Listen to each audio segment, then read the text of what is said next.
Let's see if looks like Be Live glitched out on me. I think I'm live. Let's try this again. Episode 157, Habits of Successful Authors. And I'm not seeing anybody out there now because I got cut off. Habits of Successful Authors, and this is just me in my opinion. I didn't canvass anybody, but just I've talked to a lot of successful authors over the years, and this is what I've come up with as what makes them successful. First and foremost, they write compelling stories. This is a story that has to be good. It doesn't have to be cutting edge. It doesn't have to be ground changing. It doesn't have to be anything that's so overwhelming, like an entire new genre and piece of art. No, it just has to be good enough where readers start reading and they keep reading because they're pulled into the story. So it has to be good enough, good, compelling story. And all of these super successful authors do that. Some of them write more compelling than others, but still a compelling story that a reader isn't offended by. When they look at it, it isn't double spaced throughout. It doesn't have a typo every page. Those things that won't get them to stop reading. So you want to keep them reading. And next, for the seven-figure authors that I've talked with, keen business minds. They pay attention. They know exactly what's going on with the business, and they're looking to explore those business avenues in how to take this product, this compelling story, and get it to the masses and get everybody they can get to buy it. And that's not yelling buy my book. It's making the book available in ways that people have to pull it in because, hey, their friends read it and it was a good story. Or just see it over here. A lot of advertising, a lot of marketing, a lot of presenting of themselves as a storyteller. Not buy my book, but just, hey, there's ways to tell a story. There's ways to do this and talk about that and become an expert. Just like in nonfiction, the best nonfiction authors are experts in their field. And people recognize that. So when they put out a book, it's like, oh, hey, so-and-so has a book because he knows this stuff. So here you go. And that's what sets aside those really, really high dollar authors. So going back to the story, they relate well to the readers. Oh, you've read my book. Great. Let's talk about this. Let's do something different. Let's move about this story and have a relationship with through social media, through a newsletter, through a way that you readers and authors can connect. The most successful authors do this well. Let me shut that off because of a failure the first time. the successful authors do it well. They maintain that readership.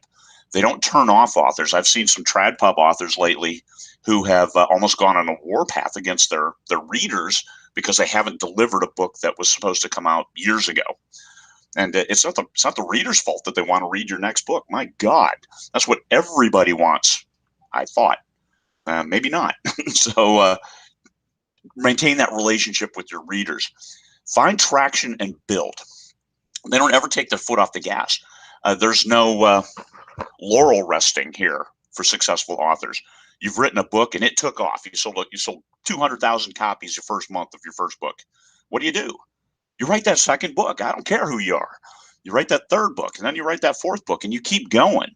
And you try to make each one better than the other. You don't rest on your laurels because you got to keep your foot on the gas. That money's going to dry up fast and not come back if you take a lot of time off. Talking to some successful authors who had a big hit, took the foot off the gas, and finding traction again was really, really hard, like crawling through broken glass hard. Once you get a reader that likes your stuff, you keep them on the hook. You hold them close. Call them George. Expanding revenue streams, because that one book is going to peter out. You're going to start losing money on it if you don't provide other products, other avenues. Some people have we'll take a YouTube channel and talk about writing this one book, and then keep that constantly in front of the readers. Successful authors provide other avenues for their readers to be excited about their book. Foot on the gas. You've got another book coming out. You've got one book as a huge hit. Keep your foot on the gas. You've got one book and it's nothing. Well, then second book, third book, first book's compelling. You'll always be able to sell it. At some point, it might take off. You look at Wool. Okay, Hugh Howey, overnight success. What was his 10th book? Keep your foot on the gas. Expanding revenue streams. So audio, German translation, Spanish translation, YouTube channel talking about the characters, whatever it takes. Next, work hard. And when I say work hard, it's not like, oh my God, I work so hard. I write 16 hours a day. I do that. Working hard at the right things. This is the business side. This is the product side. This is the presentation side. It's the branding. It's working hard to grow the business. You find where the traction is. If it's one book and you have 3 series out and one book is taken off, guess what? Write more books in that series. That's what the successful authors will do. They don't do passion projects until they are insured of their revenue streams.